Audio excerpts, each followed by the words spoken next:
Samantala, AFP kinumpirma naman na legal ang pagdaong ng Australian submarine na nasa Samar nitong linggo. Ang detalye mula naman sa aming kasamang si Waywaya Macalma, live via phone patch. Aya, magandang hapon. Kirby, nilinaw ng Defense Department na hindi intrusyon ang nangyari matapos nga makumpirma ng AFP na mayroong Australian submarine na dumaong sa Samar nitong linggo. Ayon kay Lieutenant Commander Jim Alagao, ang tagapagsalita ng AFP Central Command.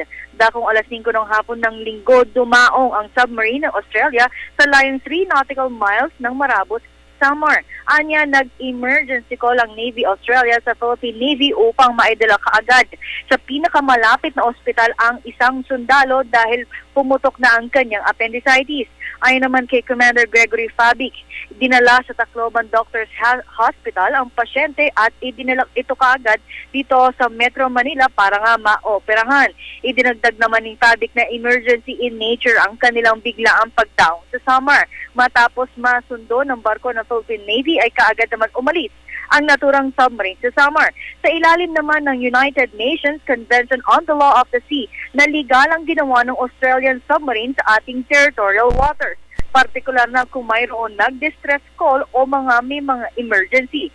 Ayon naman sa UNCLOS Article 20, kahit anong klase ng dagat ay maaaring mag-navigate sa ating bansa lalo na kung ito ay ating kaalyadong bansa.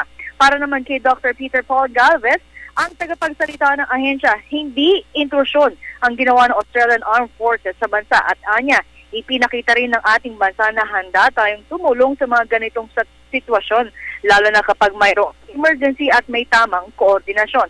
Sa ngayon ay nasa mabuting kalagayan na ang sundalo matapos nga maoperahan dito sa Makati Medical Hospital. At Kirby, yan ang pinaka-latest mula rito sa Campo Aguinaldo.